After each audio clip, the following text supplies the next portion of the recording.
Right on, folks. So today I have a very special guest in the house. Now, this is an artist who's been with WOA for a long time, and he has been on tour across the UK. He had a number one hit when he was in the UK, and his recent single is on the Independent Number One's Breakthrough Artist Part 2, and that's number one across various countries. And it's none other than Jerard Rice. Rice, how you doing, my friend?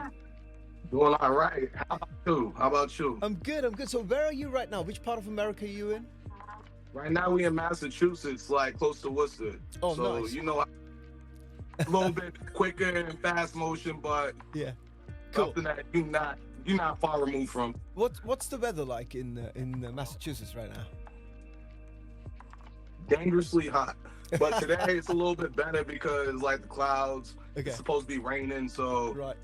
we might get a little bit of reprieve, but yeah, we had 100-degree days 2 days in a row. Gee. So Rice, congrats, man, on another great success with your song "Starving." Appreciate it. Thank you. "Starving" is one of my favorite songs from your new stuff. I really like that song. It's really cool. What's the story behind that song, man? Can you tell everybody about it? Honestly, like, the story is just the feelings that I've been going through, like, and even just dealing with, like, my friends, my peers, and other people in this community. It's like, you really do end up saying, like, it's just hard, and you just end up saying, like, dang, like, Yeah. it just forces you to really just push yourself to another space where it's like, Yeah. dang, I'm not looking for self-approval or approval from others. Gotcha. It's more about like, do I approve of this? So Yes. the self-approval aspect. That's amazing, man. I mean, that's a deep subject to write about, you know. And a lot of your music, I've heard a lot of rappers, a lot of songwriters, just either writing about love or gangsters or whatever. But your music is always so intelligent, if that's a word, you know. I appreciate that. I love the concepts you come up with. And of course, you've got your fun songs, which I love, obviously, you know, the fun stuff that we all want to Fun dance to. tracks. But then there are songs that you go sit down and you go, oh man, that's a song I want to understand more, you know? I've also been working on some stuff on the side, that, like trying to learn some new tricks of the trade, I guess, Okay. or new aspects of life, so I could add that to my business. Mhm. And like, I just took real estate classes, just Nice. That's like, amazing. just that way. Then you never know, I might buy my own studio or Yeah, like help people acquire stuff that they normally wouldn't go through me for. You know what? That's a great idea about opening your studio and stuff, because you've got that thing like how I have. You know, you want to help other artists, you want to work with others, you want to get other people in, don't you? That's a big fact. Artists honestly just love helping people in general, Exactly. because all too often you got people that, like, I'll just say, they have the sauce, they have everything that someone else might need, and they have ample of it, but would they share it with other people that need it? Probably not. Probably not. Rice hit the Billboard charts recently on my album, the Independent Blues Project, and dude, that song "Stars," man, it's gone to places, huh? The stuff you've done with that song, Jesus Christ! All the different versions. Definitely, like all these different formations of the song, the blues version, like the world beat version. World, yeah, I was about to say the world version too. Yeah. Like, it's all like, definitely, it's just like fuel for people to like get a different aspect or a different perspective, or to get into another audience. Correct. And it's like crazy when I show this song to people, they instantly say like, "Whoa, that song is great!" And it's like crazy because 3 years ago I wrote this song, Exactly. and like You know, now, like, people are literally still just finding out, like, oh snap, this guy can go deep with some songs. You know, you touched on a very important thing. First of all, let me tell everybody. So "Stars" is one of my favorite songs by Rice. To be fair, all his songs are my favorite songs, okay? I love all his music. But "Stars," the first time I did a bit of production on it, we made a world version of it, and it hit the UK top 100 albums with an album that I produced called World Beat Project. If you haven't heard that album, you really need to go check it out. And then I made like a new version of that song and made it blues. We put some guitar licks and some live drumming. Boom! It became a brand new song. Top 10 on the Billboard chart. So Rice has actually hit the UK top 100, top 10 on the blues on Billboard, and multiple number ones, of course.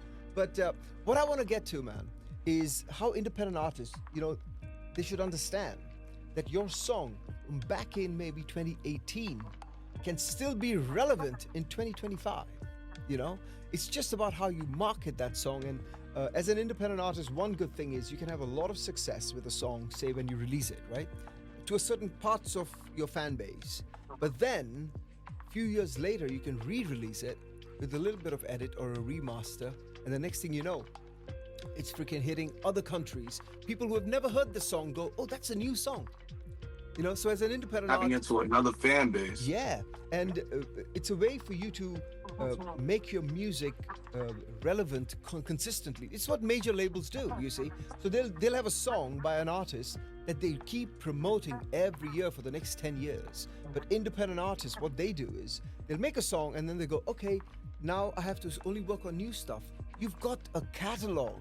Use that catalog to keep yourself relevant with the other music as well, Of course, make music, make new music, yes. But don't forget your old stuff, man. You have to keep promoting it.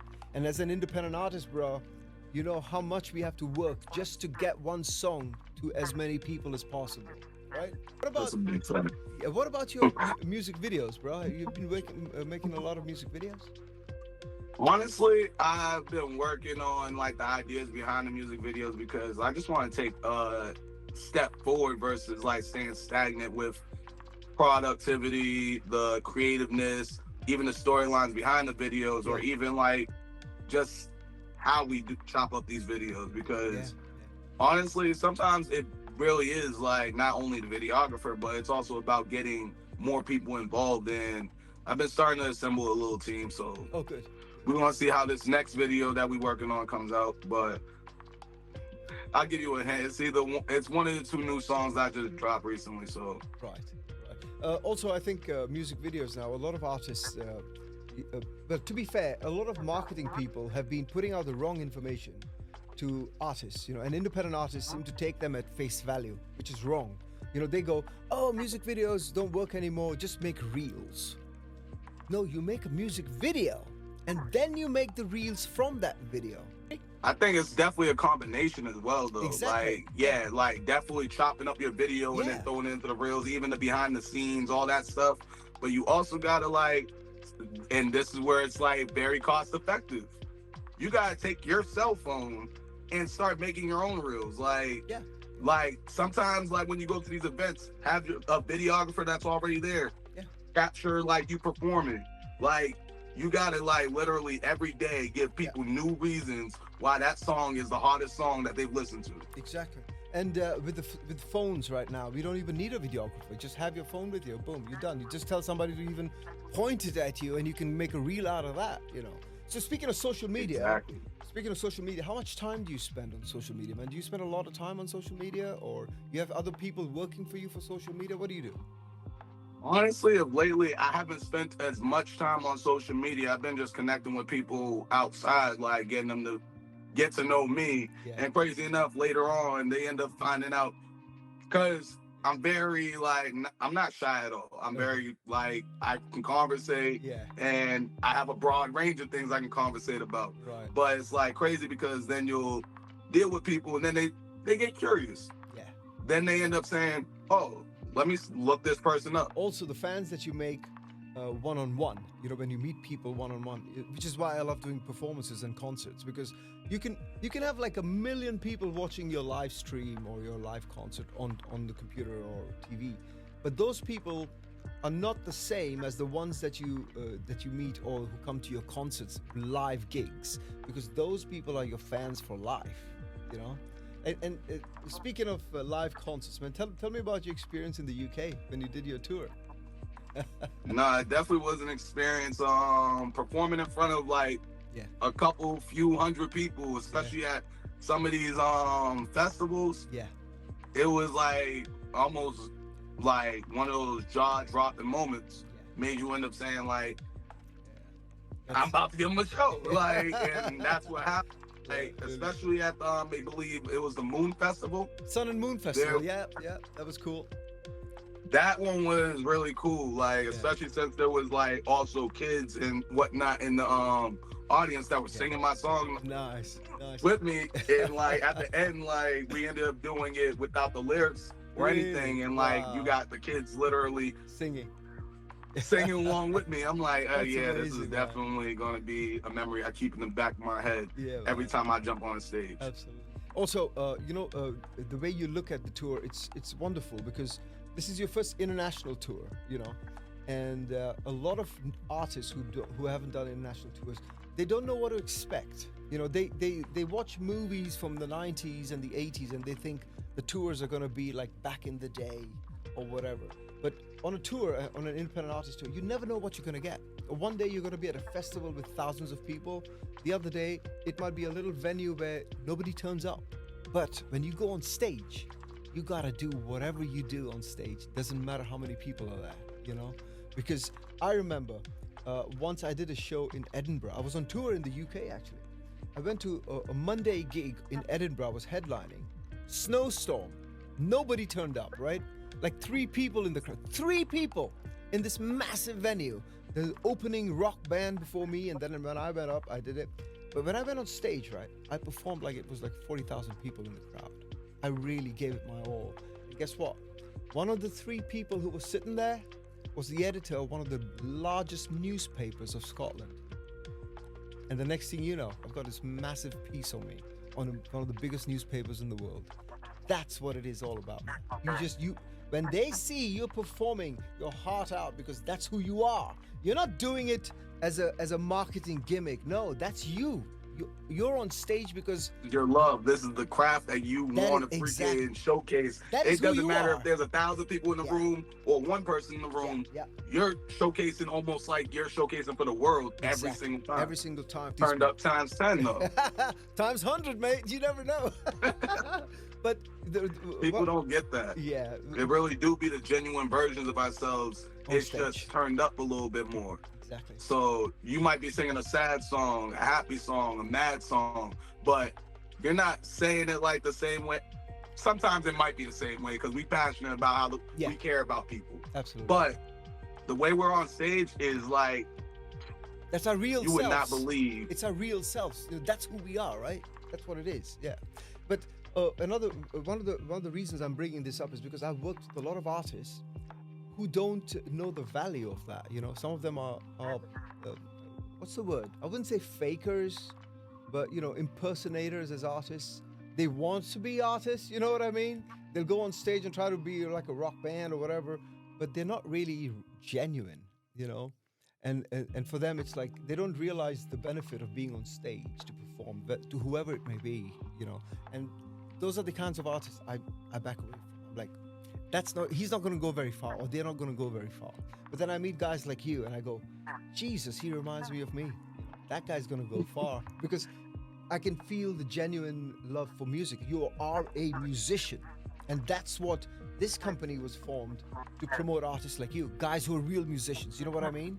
Not posers. That's the word I was using. Posers. Coming out. Rock and roll. Right, on that note, I'm going to be playing my favorite song from the new EP called Starving, which, by the way, is #1 in the UK. It also hit #1 in Portugal, I believe. US. It was #1 in the US. Did you know that? On Amazon. The whole album. That's lit. That's lit. Independent #1's Breakthrough Artist 2. If you haven't downloaded that album, please do that, guys, because some amazing acts, and all the artists on that album are artists that I personally really like, so go check it out. And Jerard Rice, Starving is on the album. I love that song, and I'm going to play that now. And Rice, thank you for being on the show, man.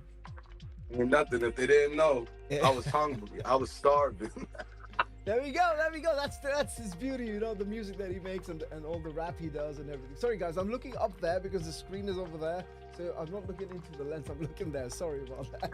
But yeah, it's been a great show, and I'm hoping to see you again very, very soon, live in concert, man. I'm hoping you're going to join us for the next WOA International Music Festival, this time in Portugal.